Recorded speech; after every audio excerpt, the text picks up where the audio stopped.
Bien le bonjour, messieurs, dames. J'espère que vous allez bien. Hop, je vais me mettre un peu plus long. Voilà.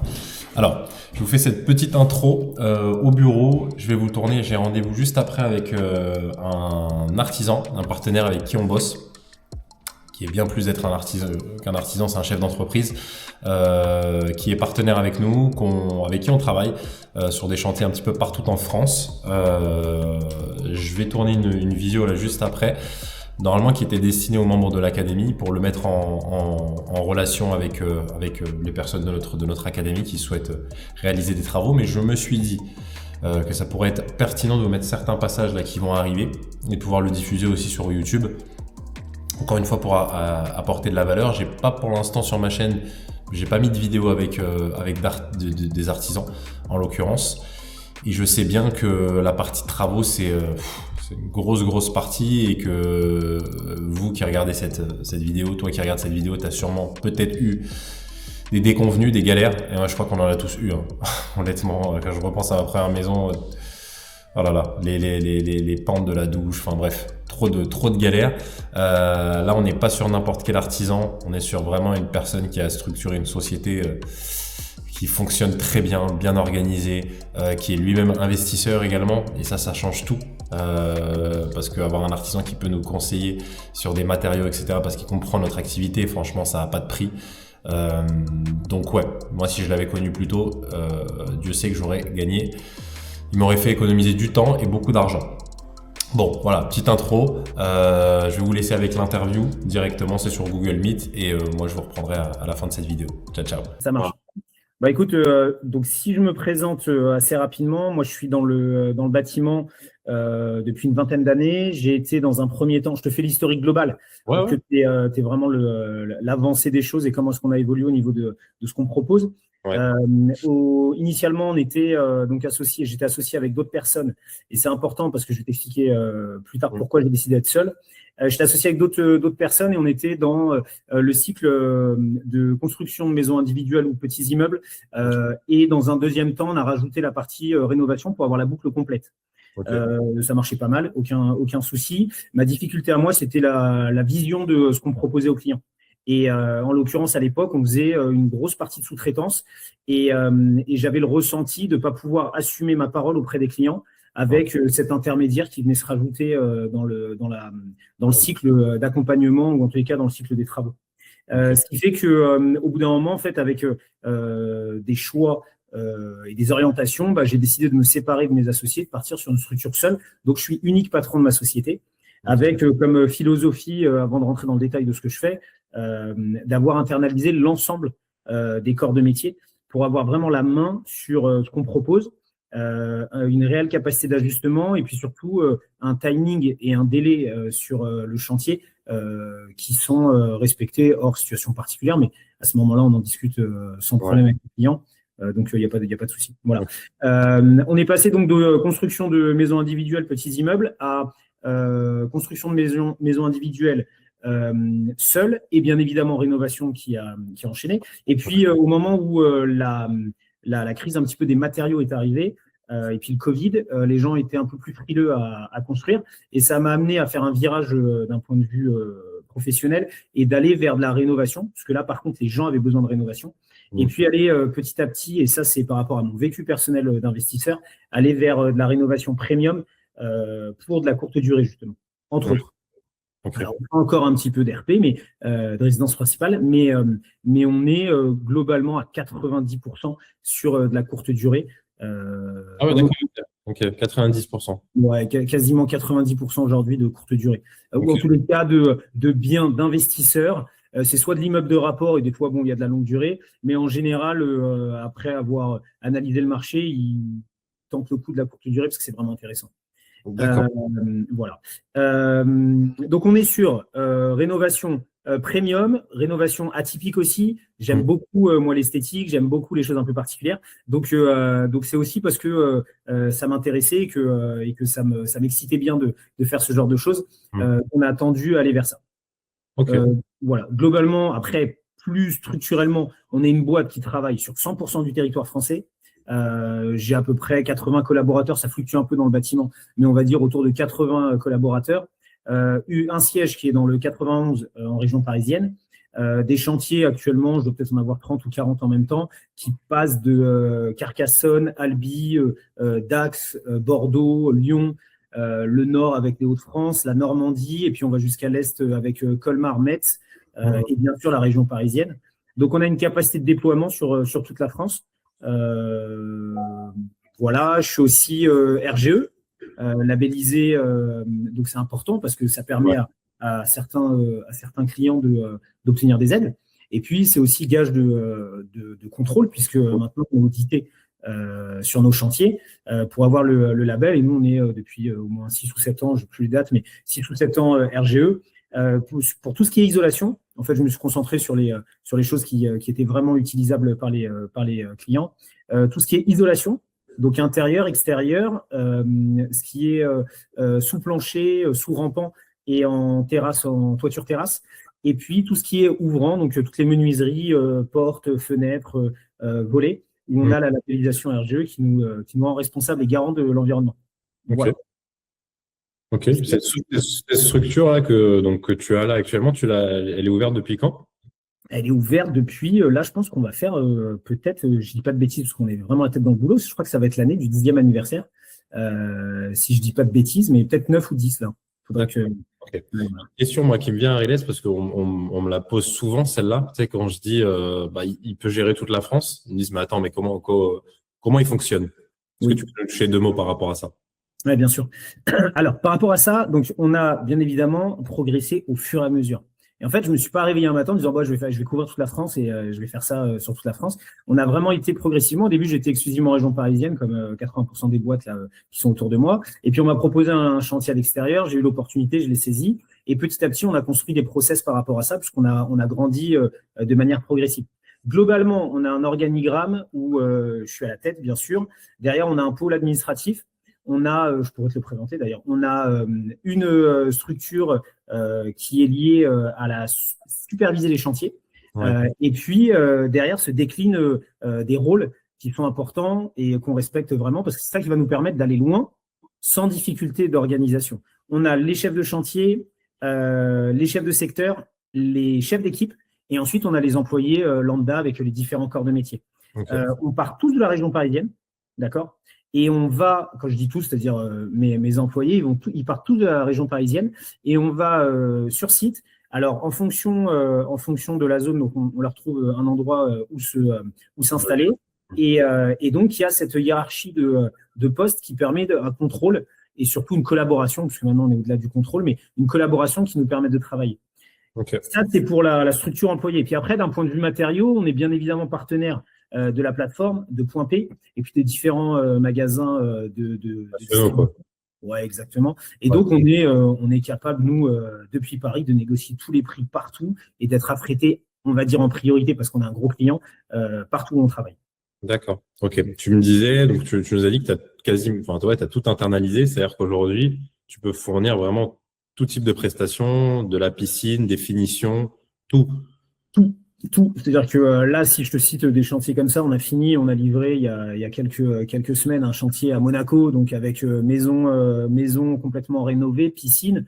Je pourrais te donner les références et puis les visuels. Pardon ? Tu construis des maisons ? Alors non, la maison, c'était une rénovation. Mais là, aujourd'hui, on est en capacité de construire des maisons, sans problème. Ok, d'accord. Ouais. Parce que c'est à la base mon cœur de métier. À la base, c'est ce que tu fais. Moi, à la base, je suis dans le gros œuvre. Okay. Et donc, de la rénovation d'un appartement simple ou d'un appartement un peu atypique où on nous demande des choses particulières. Ok, d'accord. Assez rapidement, de toute façon, on mettra les informations. Tu m'enverras aussi à Ariles ce que tu as, peut-être s'il y a une plaquette. Ce que tu m'avais envoyé, d'ailleurs, c'était très bien. Une plaquette qu'on vous mettra sous la vidéo. Là, je vais te poser une question par rapport aux gens, les gens qui veulent aller au plus vite. On va dire qu'on les dissocie en deux, les personnes qui peuvent te contacter, les personnes qu'on accompagne nous-mêmes, avec Tony, avec moi. Bon, t'as déjà vu, on t'a déjà mis en relation avec des personnes. Maintenant, il y a des personnes qui vont être que dans l'académie. Ok. Pour ces personnes-là qui veulent prendre contact avec toi, qu'est-ce qu'il y a à savoir? C'est-à-dire, est-ce qu'il y a des budgets minimums? Quelles sont les conditions, entre guillemets, qui font que toi, tu vas aller sur un chantier ou non? Alors, je vais attaquer par une dimension qui va peut-être être étonnante, mais il y a déjà, premièrement, un relationnel une appréhension du projet. Est-ce que le projet est cohérent? Est-ce que quand on a le premier rendez-vous de contact, on est sur un feeling, je ne sais pas si c'est le bon terme, mais en tous les cas, une relation qui permet de s'engager dans un projet, parce que nous, on s'engage dans le projet. Donc, c'est très important pour moi. Une fois qu'on a passé cette étape-là, derrière, on a 5 points et 5 conditions qui ne sont pas très complexes, mais qui nous permettent d'envisager le chantier. C'est bien évidemment d'avoir les accès, donc connaître spécialement l'endroit, avoir un contenu qui nous permette d'avoir un regard réel sur le projet. 2, savoir que la personne a préparé les choses. 3, que sur place, ce soit viabilisé, électricité et eau. Et 5, qu'on ait un support de travail pour pouvoir échanger, être sûr de ce qu'on fait, tant pour mes équipes que pour le client. C'est-à-dire, en général, ce qu'on appelle un dossier de consultation des entreprises, un DCE, formalisé par un archi ou non, mais en tous les cas, un document que je vais considérer être support et sur lequel voilà, on aura vraiment toutes les informations pour pouvoir travailler. Ça, c'est intéressant, parce que j'avais noté une question justement par rapport à ça. Est-ce que toi, tu travailles exclusivement, tu peux travailler avec le propriétaire en direct, ou alors tu travailles toujours avec un intermédiaire, décorateur ou architecte? Alors, honnêtement, j'invite les gens à être accompagnés. Ouais. J'invite les gens à être accompagnés parce que ça peut amener des difficultés techniques, ça peut amener des difficultés de communication, des flous, et plus il y a de flous, plus on peut avoir de difficultés sur un chantier. Donc, j'invite les gens à être accompagnés. Après, si on est sur une personne qui est, on va dire, atypique et qui est capable de formaliser les choses et nous proposer je suis pas forcément sur un support architecte, mais vraiment, je pense que c'est le mieux pour tout le monde. Bien sûr. On est en train de, pour qu'ils sachent, de toute façon, on est en train de formaliser aussi avec Ariles, avec un prestataire. Donc, de toute façon, il y a tout dans l'académie. Donc, vous aurez tout, mais c'est vrai que pour tout le monde, en fait. Vous, déjà, pour le client, vous aurez un meilleur projet, ce sera plus clair. Pour l'artisan, c'est quand même beaucoup mieux. Enfin, ouais, c'est un investissement qu'il faut faire, clairement. Moi, je pense que c'est un petit coup pour beaucoup de gains en fluidité de chantier, en tranquillité d'esprit parce que tout est inscrit, et puis même en projection parce que c'est difficile pour certains de se projeter. Et si on a les rendus 3D avec le résultat, en général, nous, on superpose les photos et on est à l'évidence. Ok. Moi, demain, j'ai un appartement 100 mètres carrés à Bordeaux. C'est quoi les étapes? C'est-à-dire, typiquement, pour venir, peut-être pour chiffrer le projet, est-ce que ça se fait à distance? Est-ce qu'il faut venir? Tu me diras, ça va aussi varier du fait que s'il y a un archi dans l'histoire ou pas. Ouais. Exactement. Alors déjà, premièrement, c'est savoir si on a vraiment toutes les infos sur le bien. Si on a toutes les infos, si on est dans un immeuble, on va dire standard, avec des planchers béton, avec voilà vraiment toutes les infos dont j'aurais besoin pour me projeter dans le chantier. On pourrait même le faire à distance, puisqu'aujourd'hui on est sur vraiment on duplique les choses. Et on le fait partout, donc il n'y a pas réellement de surprise. Ou les surprises peuvent arriver, mais dans un moment de dépose, et ça c'est vrai dans tous les chantiers. Ouais. Donc si on est dans quelque chose de standard, aucun souci, on peut travailler sur vidéos qui partent de l'extérieur à l'intérieur, et après nous on va affiner les questions avec le client potentiel. Et dessus on pourra chiffrer.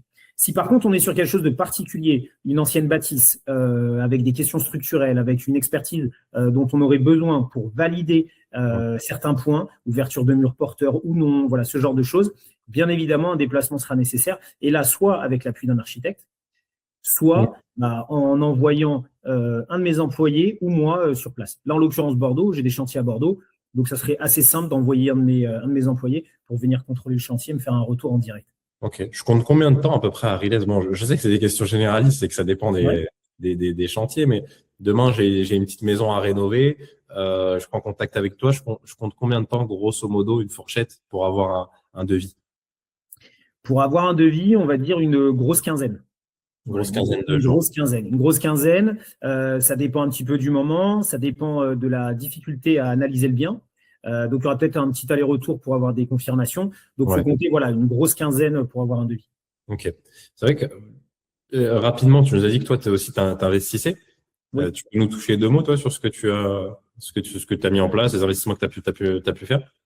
Alors, il y a différents types d'investissements. Il y a bien évidemment ma résidence principale, mais ça, on va dire que c'est dans un deuxième temps. Mais sur de l'investissement pur, de l'appartement, j'ai un petit peu diversifié. J'ai maintenant de moins en moins de longue durée, mais j'avais quelques appartements en longue durée que je commence à transformer. Et puis, il y a eu une vague d'investissement avec mon épouse sur des une maison qu'on a divisée en trois lots, un local commercial qu'on a divisé en 2 lots aussi, partie commerciale et on va dire bien atypique. Okay. Et puis, quelques biens dans le reste de la France, dans des zones qui sont très touristiques, type Deauville, voilà, ce genre d'investissement. Ok. Et vous les gérez, donc tu m'avais dit, toi, vous les gérez en interne. Alors, vous avez votre propre conciergerie.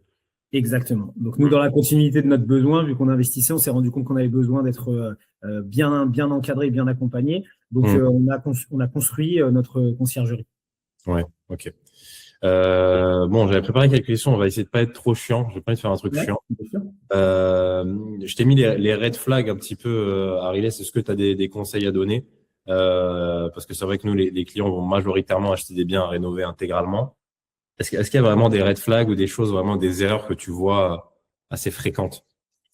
Alors, moi, ce que je conseille en général pour se déterminer le oui ou le non sur un bien, c'est dans un premier temps de l'appréhender d'un point de vue juste visuel. C'est-à-dire que de la rue jusqu'à votre bien, il faut regarder la bâtisse dans son entièreté, la façade, le type de fenêtre, la toiture pour appréhender en fait l'immeuble ou la maison que vous achetez. Il faut déjà se dire est-ce que oui ou non visuellement c'est possible. Voilà, ça c'est basiquement pour quelqu'un qui n'a pas la notion de travaux. Il faut voir s'il y a des choses qui interpellent et puis passer à l'étape de rentrer dedans. Parce qu'il y a plein de gens qui viennent et puis qui s'intéressent qu'à l'intérieur de l'appartement. Et il ne faut pas oublier qu'on achète quand même dans une structure qui est un immeuble ou une maison. Et donc, il faut faire attention à l'extérieur. Ensuite, une fois qu'on est dedans, il y a une petite liste de points à vérifier. Je vais essayer d'être synthétique, mais ça pourrait être long. Si jamais on leur a laissé une checklist. Dans l'académie, il y a une checklist très complète de différents. Bon, alors donc, je vais aller sur les points essentiels en disant, voilà, basiquement, quand j'y vais, je peux dire oui ou non très rapidement. Je rentre, si je suis donc dans une maison, je vais aller directement au dernier étage. Je vais regarder les angles au niveau de la toiture, voir s'il n'y a pas des zones oranges, des fissures anormales ou voilà, des éléments qui pourraient me faire penser à une infiltration. Qui dit infiltration dit peut-être problème de toiture. Déjà, attention. Ensuite, je vais partir d'en haut jusqu'en bas. En balayant et en regardant l'ensemble des points. Donc, ça va être toiture par rapport aux infiltrations. Donc, on fait bien attention à ça. On regarde par rapport au type de chauffage qu'on aura.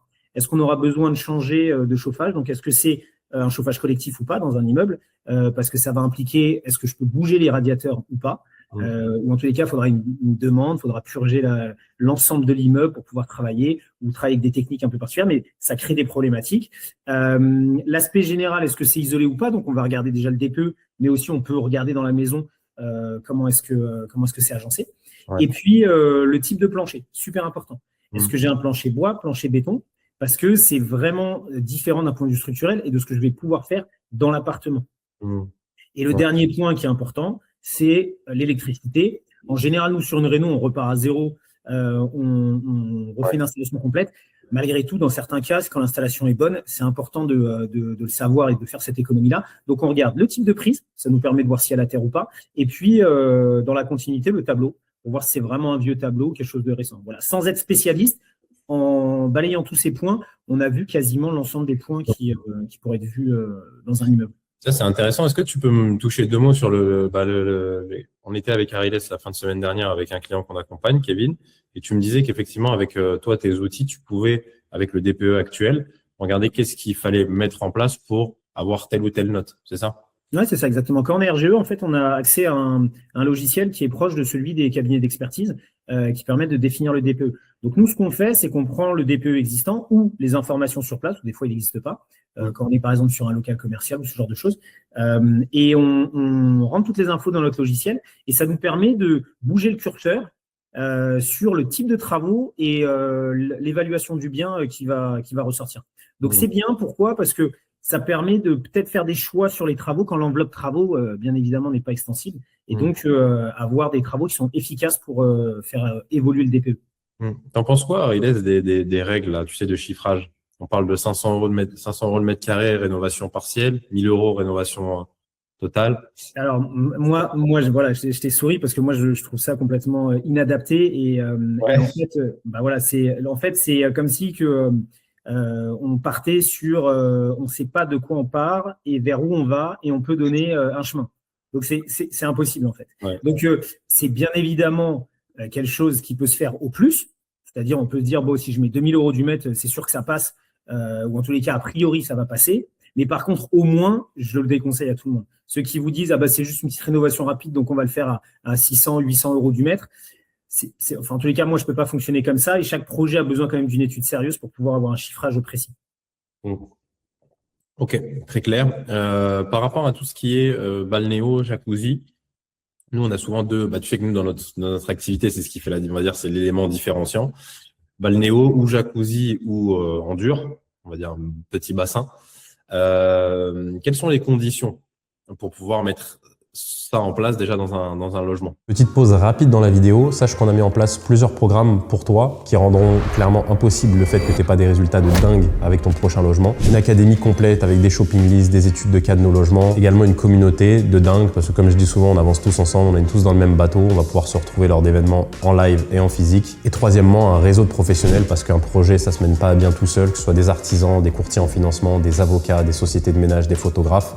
On a tous les professionnels qu'il te faut. Je voulais absolument te tourner cette courte vidéo parce que je sais ce qui se fait sur le marché de la courte durée et je te garantis que chez nous, ce qu'on fait, ce qu'on propose, c'est bien différent. Tu trouveras tout ce qu'il te faut dans la description et moi, je te laisse à ta vidéo. Alors, les conditions de structure, etc. Voilà, c'est ce que j'allais dire. Les conditions, elles sont structurelles, tout simplement. Après, il peut y avoir en deuxième plan, mais ça, c'est limite toi qui maîtrises plus, dimension de copro et de savoir si tu as le droit d'installer ou pas. Ça, c'est encore une autre dimension. Mais sur la partie bâtiment, c'est vraiment structurel. Et là, on retombe sur ce que je disais tout à l'heure, plancher bois, plancher béton. Ça va influer sur nos choix. Est-ce qu'on va partir sur un dimensionnement du bassin plus ou moins grand? La charge qui va être sur le plancher. Et par rapport à ça, je peux dire que voilà, une balnéo qu'on va dire assez standard, elle se rapproche de la baignoire, donc il n'y a pas réellement de problématique. Mais plus on va aller vers le spécial, le spécifique, et plus on va devoir avoir une étude sérieuse pour pas poser un bassin avec 300 litres sur un plancher bois qui serait fragile pour pouvoir le soutenir. Ouais. Ok. Autre grosse question par rapport à ça, c'est la gestion de l'humidité. Oui. Traitement de l'humidité. Toi, qu'est-ce que tu as pu voir? Parce que je pense que tu en as déjà installé des balnéos, Oui. On a avec ma femme 4 logements qu'on va dire atypiques avec bassin qui forcément. Balnéo. On fait que des balnéos. Ouais. On ne fait pas jacuzzi. Non. On fait pas. Alors nous, après c'est des choix. Hein. C'est vraiment en fonction de ce qu'on veut. Mais nous balnéo, pourquoi? Parce que réutilisation de l'eau systématique à chaque passage. On a un partenaire balnéo qui fonctionne très bien et donc avec lequel on n'a pas de service après-vente et quand on en a eu, il a été très réactif. Le rendu est bien, voilà, on est assez satisfait. Intéressant, ça, le service après-vente, ouais. Tout se passe très bien. Important. Très important. Ouais. Mais en tout cas, moi, ça fait 2 ans. Alors là, j'ai un problème sur ma pompe à. Bon, je vais la changer.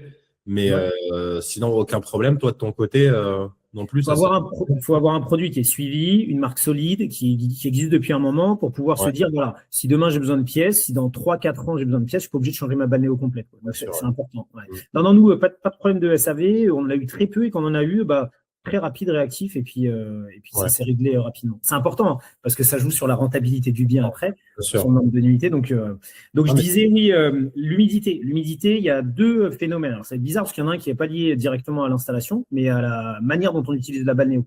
Mais je vais commencer par le bâtiment. Bâtiment, il faut avoir une VMC et avec la VMC, une ouverture vers l'extérieur. Donc, je précise ça et c'est très important parce qu'en général, les gens ils posent une VMC et ils se disent ouais c'est bon. Mais en fait, c'est pas bon si jamais il n'y a pas possibilité d'aspirer l'air de l'extérieur vers l'intérieur. Donc la dépression créée par la VMC qui a aspiré l'air, il faut qu'elle puisse être comblée par de l'air qui vient de l'extérieur. Donc il faut forcément soit des menuiseries avec les réglettes correctement dimensionnées, soit une ouverture sur la façade. Le mieux c'est ça. Quand on est dans une zone humide comme ça et qu'on peut le faire avec la copro, haute et basse, notre VMC travaille bien, l'air circule fort et il n'y a pas de souci d'humidité. Voilà. Souvent, la VMC, elle n'est pas doublée d'ouverture et en fait, ça joue plus son rôle. Et on garde la zone humide. Et après, la deuxième chose, c'est pas une histoire de travaux, c'est une histoire d'utilisation. C'est hyper important, on s'en est rendu compte aussi. Quand on arrive, le client lambda, enfin le voyageur lambda, il vient, il allume la balnéo, il allume le robinet d'eau chaude à fond et il remplit sa balnéo. Alors, il y a 2 erreurs. La première, c'est qu'il va surconsommer d'eau chaude parce qu'il ne pourra jamais rentrer dans un bain bouillant. Donc, il va devoir vider pour ensuite ajuster sa température. Et la deuxième, c'est qu'en mettant l'eau chaude à fond, on crée de la vapeur énormément dans l'appartement. Ouais. Et donc, il faut des petites fiches. Il faut bien préciser qu'il faut que ce soit de l'eau tiède et que la température vers le haut, on la régule par la suite. Parce que de toute façon, un bain bouillant, personne n'aime être dedans. C'est règle, ça, non? Ça se règle. Oui, c'est un mitigeur simple. Hein. C'est un mitigeur. Donc, c'est le client, enfin, le voyageur qui règle sa température. On ne donc, peut pas régler la température maximale de sortie d'eau? Si, on pourrait. Sur le ballon d'eau chaude, on pourrait le faire. C'est-à-dire qu'on agit que sur l'eau chaude qu'on fournit. Ouais. On pourrait le faire. On pourrait le faire. Oui, c'est une possibilité de limiter un peu l'eau chaude. Après, il y a des gens qui te diront, moi, j'aime prendre une douche bouillante. Bien sûr. C'est même plus dans les hôtels, je crois qu'ils le font d'ailleurs. Hein, puisque la dernière fois, je m'étais amusé avec ma femme, d'ailleurs, on regardait ça, mais j'avais pas d'eau. D'eau brûlante. Non, j'avais pas d'eau brûlante. Ouais. C'est une bonne remarque. Tu as raison. Ouais. Et, d'ailleurs, tu voulais rajouter d'autres choses sur l'humidité ou non? Non. Après, ce que je voulais juste dire, c'est que c'est par contre un point à prendre très au sérieux. Après, carrelage, tout ce qui est revêtement aussi, des revêtements adaptés, je suppose. Ouais, avec une pose qui est adaptée, avec une étanchéité qui est bien réalisée, c'est-à-dire avec natte sous le receveur ou sous la balnéo, et puis qui remonte à minima de 30 ou 40 cm, et une membrane enduit sur les murs. Hyper important. Moi, j'ai eu dans ma première maison, le plombier, il a fait n'importe quoi, mais j'ai eu des galères, mais alors laisse tomber. Déjà, les pentes moi, je voulais faire une douche italienne XXL, mais les pentes ont été mal travaillées. Et puis, tu sais, j'avais une baignoire ronde avec un robinet sur pied, tu sais, qui vient. D'accord. Parce que il y avait un petit espace, tu vois, il y avait la baignoire ronde, il y avait l'angle du mur, ça fait qu'il y avait un petit espace mort, tu vois. Et les gens, en fait, l'eau stagnait là-bas, puis elle a fini par descendre. Ouais. Donc maintenant, je fais un bunker. Tout ce qui est pièce d'eau, il faut que ce soit un bunker. Exactement. Il faut que ce soit vraiment une étanchéité par-dessous, sur les murs, et qu'il n'y ait pas de possible. Ils ont fait partout, mais bon, c'est clair. Autre sujet par rapport à ça, Ariles, je voudrais avoir ton point de vue, c'est par rapport au volume d'eau chaude. Les gens, alors moi le premier, j'ai fait l'erreur, j'avais mis un 100 litres extra plat, j'avais pas du tout calculé le premier investissement que j'avais fait. Donc, j'ai rajouté un deuxième de 200 litres cylindrique. Qu'est-ce que tu peux nous dire par rapport à ça? Pour être sûr de ne pas avoir de problème d'eau chaude. Basiquement, si jamais on est sur un bien avec balnéo, il faut un 300 litres. Ouais. Alors, ça ramène des contraintes d'espace. Il faut pouvoir le caler. C'est quelque chose qui est forcément la verticale et qui doit rester accessible. Donc, il y a quelque chose à réfléchir au niveau de l'agencement et où on le positionne. Mais si on veut être vraiment tranquille et avec des voyageurs qui seront comblés, c'est-à-dire balnéo possible, douche supplémentaire, il faut 300 litres. Ok. Voilà, c'est vraiment ça. Après, on a déjà fait dans certains biens ce qu'on appelle des ballons d'eau chaude en série, parce qu'on a voulu parce qu'on était bloqué et donc on travaillait avec l'horizontalité. C'est ce que j'ai fait moi, d'ailleurs. Ouais, tu mets des ballons d'eau chaude en série, c'est moins bien c'est moins bien. Tu consommes plus au niveau de l'installation, c'est une installation qui est particulière, donc forcément à long terme, c'est quelque chose à gérer qui est différent. Et donc, le ballon d'eau chaude 300 litres, c'est la solution si on peut le faire. Ouais, ok. Ok, très clair. Je regarde un petit peu. Isolation phonique, des conseils par rapport à ça. C'est vrai qu'on a eu le cas de figure. Jonathan, en plus, tu es en train de lui chiffrer son projet, je crois. Exactement. Tout à fait, ouais. Tu as fait le devis ou pas encore? Ouais, il est sorti. Tony, là, ouais. Tony, là, ok. Ouais, Tony, là, ouais. Lui, il nous parlait, effectivement, il avait pas fait attention quand il a visité. Quand il a récupéré les clés, il est rentré, puis il s'est dit, putain, mais j'entends tous mes voisins à l'étage. Donc, il nous a dit, ouais, ça, forcément, je l'avais pas anticipé. Et ça a un coût, forcément. Qu'est-ce que tu nous conseilles par rapport à ça, l'isolation phonique en copropriété majoritairement? Alors, en copropriété, c'est essentiel parce qu'en fait, tu vas ne pas devoir déranger tes voisins, mais tu vas aussi, pour que le voyageur profite de son moment, ne pas être dérangé par les voisins. Donc, c'est double enjeu. Pour ça, il y a des matériaux techniques qui permettent de le faire. Et puis, il y a, pour, on va dire, travailler l'enveloppe, il y a aussi l'enjeu de bien isoler son bien, parce que le thermique et le phonique se rapprochent souvent. Ouais. Si tu isoles bien ton bien, forcément, d'un point de vue thermique, tu vas aussi gagner d'un point de vue phonique. Et puis, si tu rajoutes des matériaux un peu spécifiques, comme par exemple du BA13 phonique, tu vas gagner de 4 à 5 décibels. C'est cher, ça. Je parlais avec mon beau-père de… Ouais, c'est cher. Les matériaux, c'est impressionnant, mais ouais. C'est ça. Il y a, donc, il y a isolation, par exemple, sous plancher. Ouais. Donc, on va gagner d'un point de vue thermique, même si ce n'est pas obligatoire pour le DPE, parce qu'on a des voisins au-dessus, mais isolation sous plancher, plus BA13 phonique. Phonique. Et puis, au niveau du sol, On va avoir, par exemple, c'est du parquet, une sous-couche phonique Ouais. qui fait gagner à peu près 2-3 décibels aussi. Voilà, l'idée globale, c'est de créer un appartement aussi où il n'y a pas trop de résonance. Donc, plus il y aura de niches, plus il y aura de volume dans l'appartement, moins il y aura de résonance, donc moins il y aura de nuisances vers les voisins. Ok. Un appart vide fait beaucoup de bruit. Ouais. Bah oui. Voilà, Ouais, c'est bon, ouais. Et d'ailleurs, ouais, bien penser aussi par rapport c'est vrai qu'une balnéo, ça peut faire du bruit. Je sais que le socle sur lequel elle repose, ça se travaille. Exactement. Ouais. Moi, j'ai été étonné. C'est vrai que la première fois que je l'ai allumé, toute première fois, c'est vrai que ça m'avait étonné. Je pensais pas que ça faisait. Ça fait un peu de bruit. Ouais, il faut l'anticiper pour le voisinage. Hein. C'est clair. Ouais. C'est Avec clair. soit des horaires d'utilisation, soit vraiment un support travaillé un peu façon clim pour pouvoir avoir une résonance minimale. Ouais. Et puis les encastrements, c'est vrai qu'on nous en parle beaucoup aussi des encastrements. Je sais que tu es en train d'intervenir chez Tony là pour ces deux. Je sais pas d'ailleurs s'il a démarré. Vous avez démarré? La noix et oui, oui, le chantier est même fini à moitié là. On attaque la deuxième là. Ah ouais? Ouais. Ah, La noix est terminée. Le premier est fini? Ouais, le premier est fini, ouais. Ah, super. Bon, j'irai tourner cette semaine. Je mettrai une vidéo sur YouTube. Ouais. Ok, d'accord. Et ça, vous l'avez fait en quel matériau d'ailleurs? Parce que ça peut juste composite. Pour info, du coup, Ouais. Tony, les gens normalement, il avait 2 jacuzzi. Il voulait les encastrer. Du coup, vous l'avez fait comment? On l'a fait. Alors, structure lambour de bois, mais traité spécifique vraiment aux zones humides. C'est du bois qu'on peut laisser dans l'eau et qui ne bouge pas. Okay. C'est vraiment fait pour. Et puis ensuite, l'habillage, c'est en lame composite pour avoir le minimum de maintenance à faire. Voilà, ça fait bois sans être du bois. Et donc, ça tient dans le temps. Ok, très bien. Et vous avez mis des LED, etc. Oui, intégration de 2 bandes LED bas et haut. Et puis des marches aussi dans l'un des deux pour pouvoir accéder au jacuzzi de manière un petit peu. Ok. Est-ce que tu peux nous toucher 2 mots, Ariles, sur effectivement ce que tu as mis en place par rapport au shopping list, la possibilité de les installer, de pouvoir stocker, etc. Parce que ça intéresse forcément énormément les investisseurs. Ouais. Bah nous, toujours la même histoire. Hein. C'est-à-dire qu'en fait, on a développé des choses par rapport à nos besoins et par rapport aux besoins de nos clients. En l'occurrence, la continuité logique du chantier, c'est l'ameublement. Et ce qui s'est passé par expérience, c'est qu'il y avait un gros trou. Nous, on courait à fond pour livrer à la date. Et on se rendait compte que 2 mois après, ils étaient toujours pas ouverts et on comprenait pas pourquoi nous, on avait été autant pressés de finir et puis qu'il y avait un délai de 2 mois pour pouvoir faire la mise en location. Donc, on a travaillé sur comment pouvoir ameubler les choses. Et donc, on a un dépôt. On travaille en partenariat soit avec le client, soit avec un archi, mais je le redis, c'est important. C'est un petit investissement, mais ça permet vraiment d'être cadré et puis d'être aidé à ce niveau-là. Normalement, dans l'académie, ils savent. Voilà, ouais, parce que c'est vraiment important. Et donc, on a notre liste qui peut être unique, hein, c'est-à-dire c'est vraiment une liste qui a été faite avec des références, quel que soit le fournisseur. On a une équipe qui travaille que sur ça tout le temps.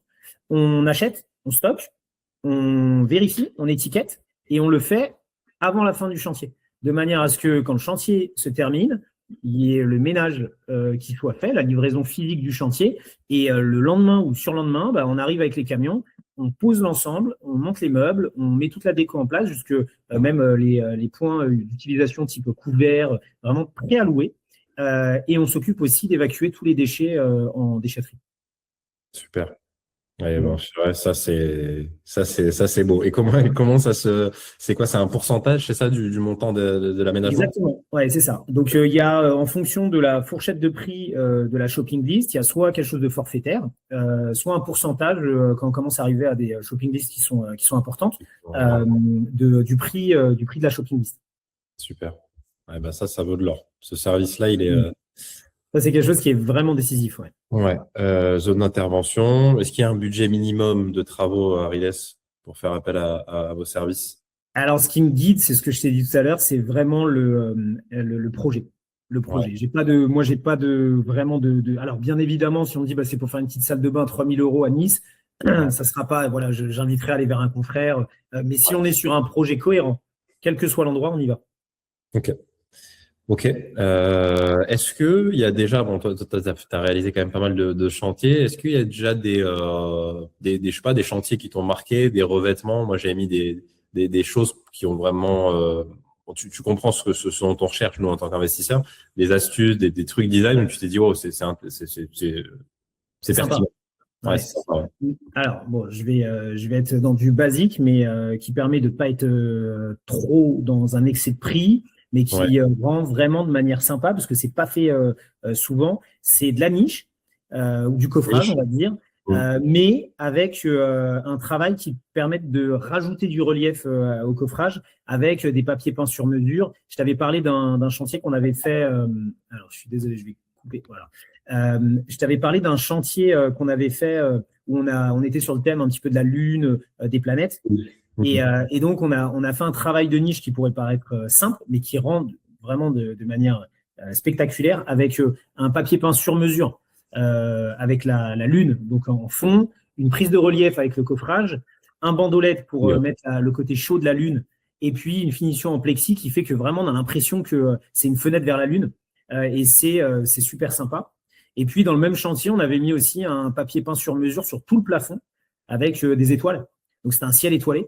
Ok. Bon, on n'a pas besoin. On peut le faire aussi d'un point de vue technique avec, tu sais, les ciels étoilés comme on connaît, avec exactement les petites LED, les filets de LED là, qui viennent se mettre dans le placo. Mais on peut le faire aussi quand on a un budget un peu plus serré avec du papier peint sur mesure et ça rend super bien. Ok. Ok. Voilà. C'est vrai que je sais pas si tu voulais afficher quelques projets ou pas Je forcément. peux essayer, si, je peux te montrer par exemple ce que je suis en train de. Alors, il faut que je cherche une seconde. Tac, je te montre ça tout de suite.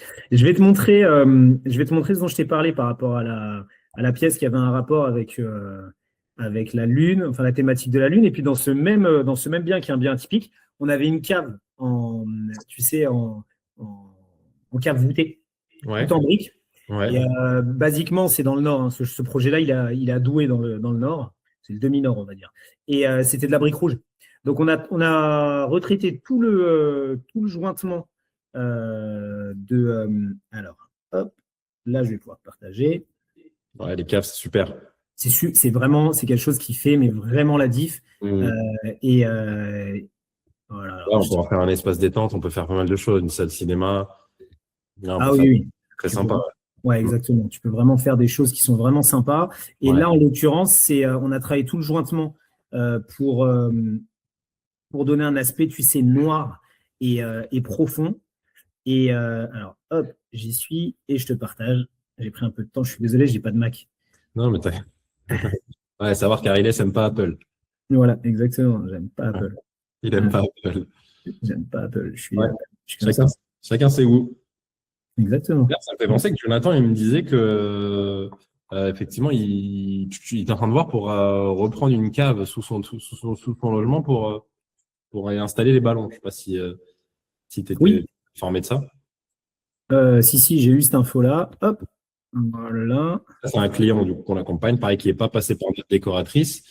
Elle lui a fait des plans, mais c'est vrai qu'elle n'avait pas intégré du coup les ballons d'eau chaude. Donc, tu vois correctement mon écran?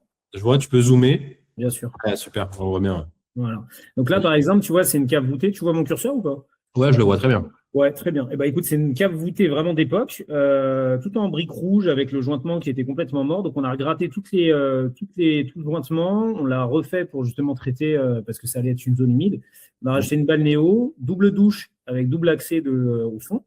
Et puis ici, il y a une zone. Donc, je vais avancer sur les photos. Hein.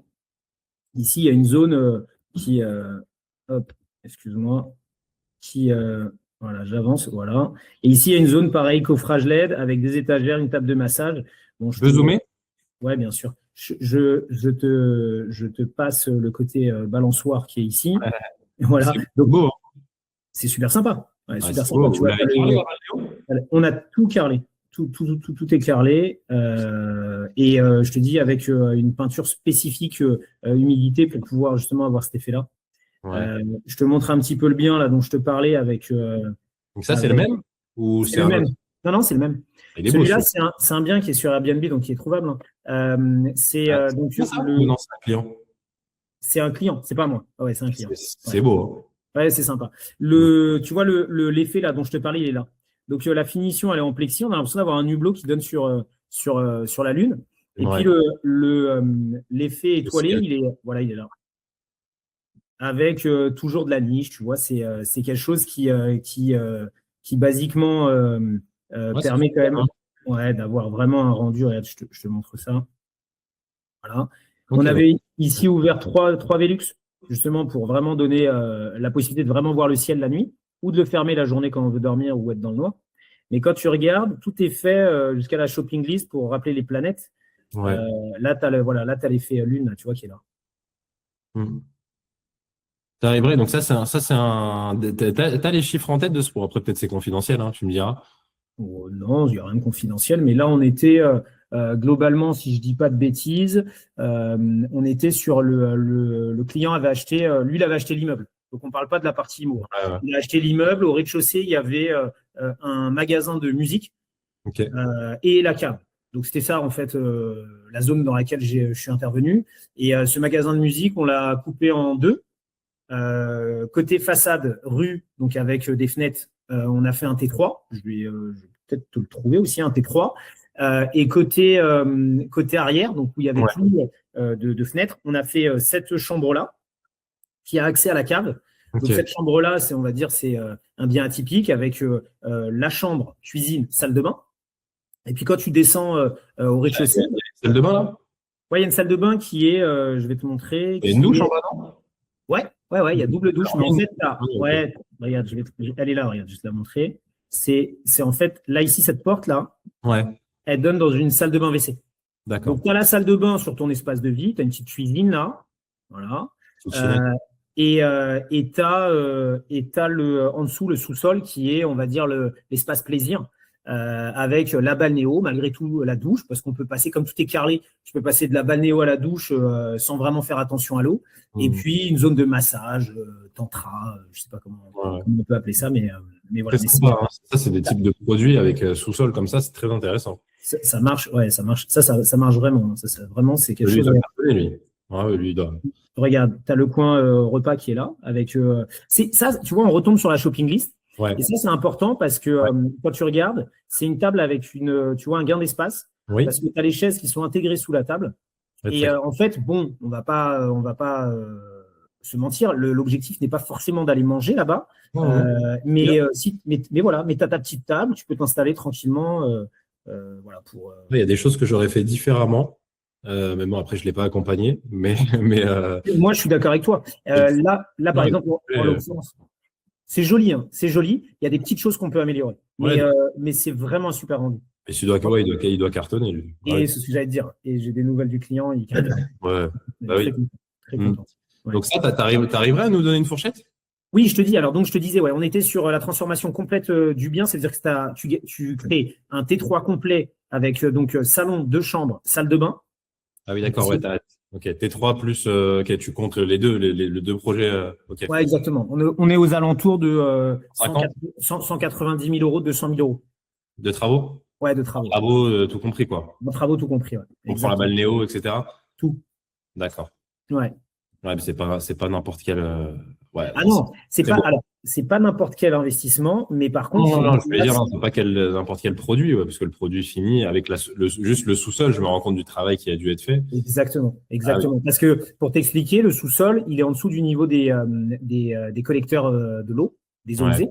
C'est-à-dire qu'il y a aussi une zone technique derrière la douche. Où on a accès physique sans contrainte, ça a été réfléchi, avec ce qu'on appelle un bidon de relevage pour pouvoir récupérer toutes les eaux usées du sous-sol et les remonter au niveau de la rue. Donc, il y a quand même des choses techniques qui ont été faites pour pouvoir répondre à l'utilisation du sous-sol. Et vraiment, par contre, là, je te dis, j'ai eu un contact avec le client parce que justement, on est resté très en contact puisqu'il est très content. Et vraiment, ça marche très bien. Oui, évident. Donc voilà. Ouais, très bien. Il y avait des choses que tu souhaitais rajouter, Ariles, ou des points que tu… Globalement, là, on va retourner un petit peu sur la partie travaux. C'est quelque chose que j'aime bien dire. La préparation, elle est aussi importante, voire plus importante que les travaux. D'accord. Alors, en disant plus importante, il faut garder quand même la compétence, mais si on part du principe que bien évidemment on est compétent, la préparation, pour moi, elle est plus importante que les travaux. Être accompagné, avoir quelque chose qui est réfléchi, décidé, avec des vrais choix. une fois qu'on est dans ces conditions-là, on peut appréhender un projet et normalement on est sur des rails pour obtenir ce qu'on visait, quoi. Voilà. Il ne faut pas partir en se disant je suis pressé de commencer le chantier, je suis pressé d'eux, et puis au final avoir des doutes pendant le chantier, des regrets à la fin, en ayant investi de l'argent et en ayant vraiment un projet à porter. Bien réfléchir et agir. Ouais, 100%. Ouais. Pour aller dans ce que tu dis, c'est vrai que avec Tony, même nous, on en a parlé. Hein, d'ailleurs, tu m'en avais parlé. Tu m'as dit, mais c'est comment vos process, etc. pour chiffrer? Parce que c'est vrai que c'est le nerf de la guerre. Nous, quand on accompagne, bon, c'est vrai qu'il y a Tony qui va être là dès le départ pour pouvoir. Il a son expérience, mais il va pouvoir aussi travailler avec toi pour se dire voilà, les clients, tel projet, on a tel budget, etc. Qu'est-ce que t'en penses? Donc Oui. Tony, on va dire que c'est l'intermédiaire. Maintenant, quand les clients sont exclusivement dans l'académie, qui sont un peu livrés à eux-mêmes, moi, ce que je leur conseille, c'est d'avoir justement un tiers de confiance, une décoratrice ou un architecte qui peut travailler avec toi ou un autre artisan. Mais comme ce décorateur ou cet architecte a la vision du projet, on lui a expliqué ce qu'on veut faire, il peut être en mesure, grosso modo, de pouvoir nous indiquer, nous donner un pré-chiffrage. Même si on ne sait pas exactement au millimètre ce qu'on va faire, on n'a pas les plans définitifs, mais au moins avoir une fourchette. Exactement. Alors, tu as raison, c'est tant la partie budget, parce que c'est le nerf de la guerre, que la partie même, tu sais, aller au bout de ce qu'on a envie de faire. Ouais. Des fois, les gens se limitent pour des choses qui sont pas forcément budgétaires. Ouais. C'est limité parce qu'ils n'ont pas été au bout de leur réflexion. Parce et qu'à ce moment-là… Parce que les gens aussi ont pas vraiment avoir un artisan comme toi, c'est-à-dire à qui on peut parler, qui est lui-même investisseur, qui comprend le fait que voilà, tel détail c'est important, l'ambiance lumineuse, etc. Généralement, les gens ils font appel à des artisans. Tu sais, les artisans savent pas ce que c'est Airbnb, tu vois. Donc ça fait vraiment la différence d'avoir un artisan, entreprise qui. Et je le dis, mais ça peut paraître con, mais c'est vrai que je dis aux gens, et moi le premier j'étais comme ça, mais on a tellement l'habitude de travailler avec des gens pas compétents entre guillemets, mais c'est de notre faute. Hein. De toute façon, on est responsable de ça aussi, mais on en oublie que quand on paye quelqu'un 50 000 € pour des travaux, c'est quand même à lui de nous dire, de nous donner. Enfin, c'est son job en fait. Je suis d'accord. Il y a une notion de sachant et de conseil qui est super importante. Mais il y a un moment, voilà. C'est de plus en plus rare. Hein. Ouais. Ah oui, c'est de plus en plus rare. Il y a un moment, tu as raison, il faut différencier. Bon, on est confrères, il n'y a pas de souci. Il faut différencier la personne qui va faire des travaux. D'accord? C'est-à-dire qu'on vient, on lui dit c'est rouge, c'est bleu, c'est bleu. Il va pas chercher à comprendre au-delà de ça. Et la personne qui a l'habitude, qui l'a déjà fait et qui sait qu'au-delà des travaux, il y a un projet et il y a un projet à exploiter. Et là, des fois, je me permets de dire, voilà, moi, tel agencement ou tel endroit, bah, ça va être un nid à poussière, ça va être une complexité par rapport à l'utilisation du lit, par rapport à ça. Et des fois, on a juste des choses sur le chantier. Mais encore une fois, si on est bien accompagné depuis le début, c'est des choses normalement qu'on doit vraiment décortiquer en préparation pour que pendant le chantier, ce soit sur des rails. Là, je me suis permis de te partager un planning de chantier. Je ne sais pas si tu le vois bien. Je le vois. Voilà, pour te dire, donc les vois bien, lignes, si tu veux vraiment que je vois les lignes, ce qu'il y a écrit, il faudrait que tu zoomes. Mais je vais zoomer, pas de souci. Hop. Donc, on a vulgarisé les étapes du chantier. Ouais. Et ensuite, on a sous forme de frise chronologique, voilà, les différentes étapes avec le moment d'intervention. Et bien évidemment, à la fin, la livraison avec la fin du projet. Là, c'est un immeuble vraiment particulier dans une bâtisse ancienne où on crée 11 logements.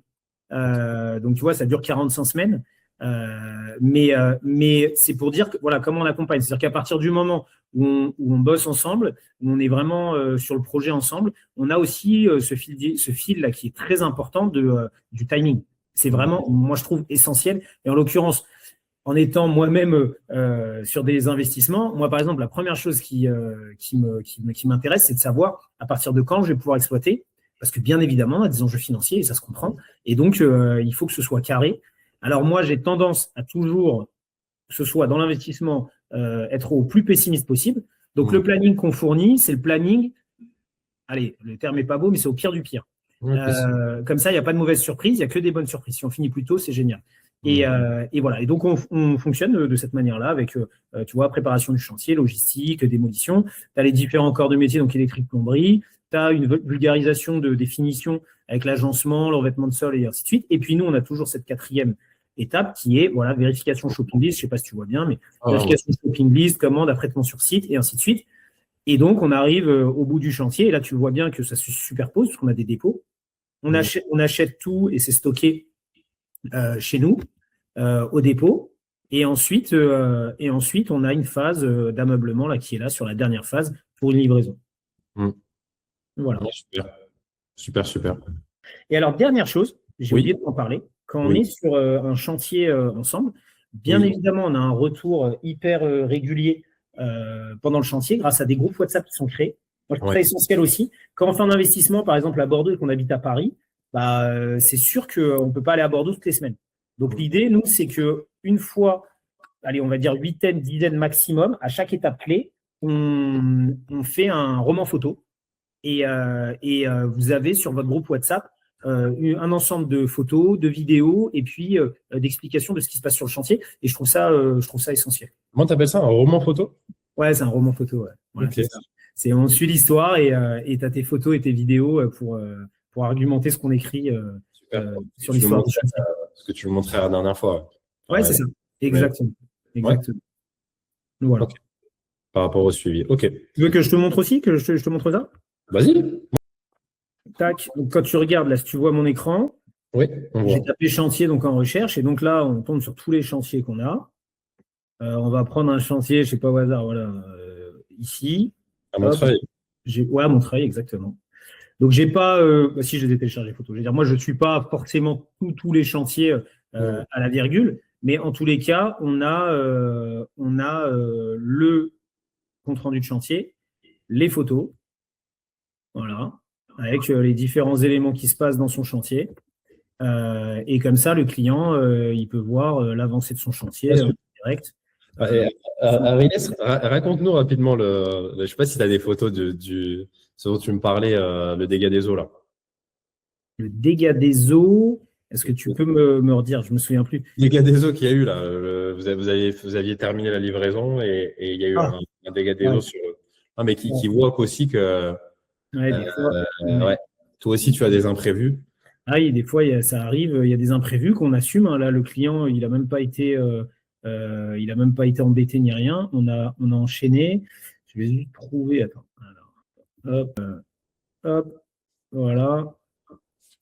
Je me mets sur la vidéo, fenêtre, WhatsApp, c'est parfait, partagé. Donc là, regarde. Là, on est sur un chantier qu'on a terminé, complètement terminé. Et on se retrouve, tu vois, mon gars, il se retrouve à devoir refaire un plafond entier dans une chambre. Parce que juste au-dessus, il y a une baignoire et ça a fui. Donc là, tu vois, nous, on est en phase de shopping list. Normalement, on est tranquille. Là, il y avait la dernière phase de gestion là, des éléments. Et là, c'est mon chef de chantier qui est justement en train de me faire un petit retour. Voilà, il me montre tous les éléments qu'ils ont fait. Là, tu vois, c'est une maison avec piscine. Et donc là, il me montre sur les éléments, parce qu'on a changé les fenêtres, sur les éléments de façade, sur la terrasse. Voilà.